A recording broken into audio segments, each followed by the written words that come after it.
So the Mimosa, right, it's actually it's a sensitive sculpture. So I've been trying to like create objects, right, that actually have like feel certain things or can sense certain things and can react to its surroundings. So this artwork, right, it's basically sensors, antennas that detect proximity. So as you get closer to the artwork, the light turns on. So you can kind of like turn off all the lights, and then slowly turn them on.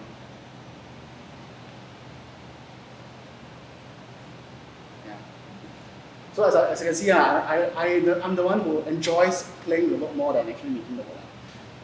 So the few things involved in this thing, right, is the whole idea of putting all things together, and then talk about the ideas behind all objects. Because there's always, things that have been used. There's always a story behind, like previous owner or its legacy, the legacy of the object. So in this way, it could be like adding stories, building on the stories that we've known about objects, or adding new stories to the object. Especially since it's a broken form, right? It's something that's discarded, and then we left over from other chemistry pieces that we've been trying to practice on or we were making in the studio. And then like, this form left behind, we can't get any of the parts remaining. So what is in that opening? What is left in that hole? So I was imagining, roots have taken over. The whole idea of like future growth, end of humanity, and nature takes over.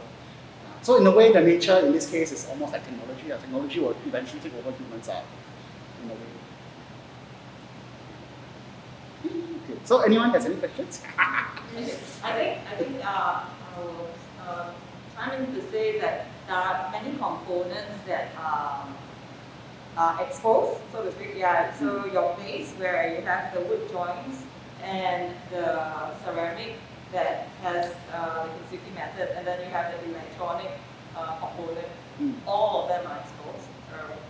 Just a point I noted. Do you want to say anything? So I like the whole primal idea that the art of act making, right, is you do not try to conceal the things that you've done. But the whole idea is that to leave all these things open and let people see that whole raw aesthetic.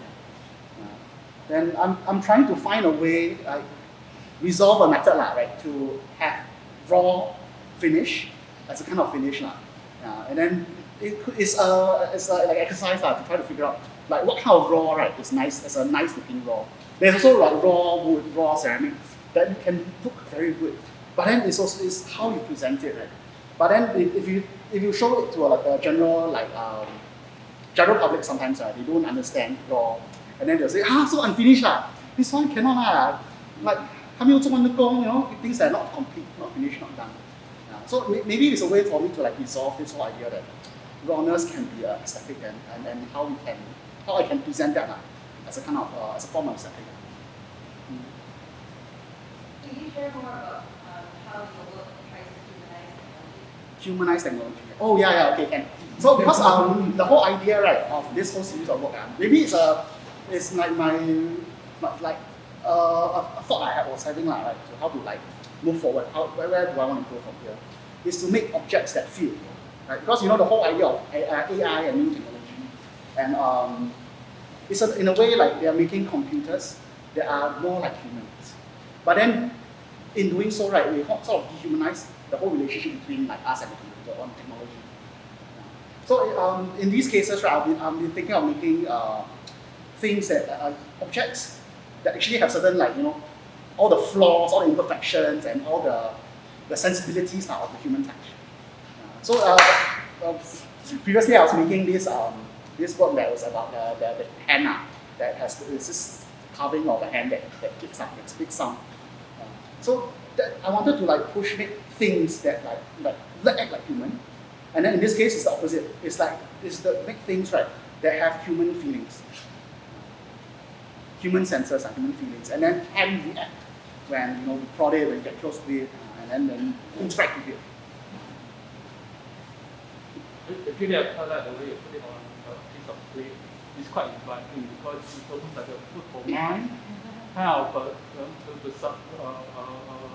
to suggest to the visitor, the viewers, that you are welcoming to engage with touch the it, world. yeah. Yeah. So I think it's a brilliant idea to think on the play. It's actually very, to be honest, it's a very, very practical, Yeah. because my wire, right, Yeah. is too low. Yeah. So if I put it on a flat on the Yeah. pedestal, right, it will, Yeah, it will I think wobble. it works now. Yeah. If you just display it on a so-called wooden platform without the plate, just make it a little bit Less inviting. Yeah. And then also we can see all the parts Yes. below. Yeah. There are a few layers lah. Then there's another little like component. Actually, this sculpture is supposed to be a sound sculpture too. Like there's this sound component that I wanted to incorporate in. It's just that I couldn't get that sound component to work as I wanted it to. So it's supposed to produce sound when you get close. It will sing like, kind of hum when you get close to it.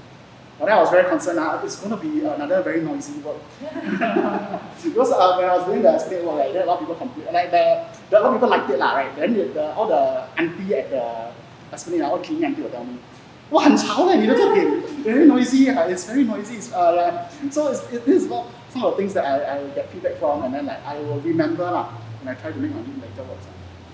But the noise or sound will be activated only it's the same. As you get close, Yeah. So you won't. Yeah, but then I haven't got to the point where I got it satisfactory yet. So it was supposed to be the end sound was a wah wah sound.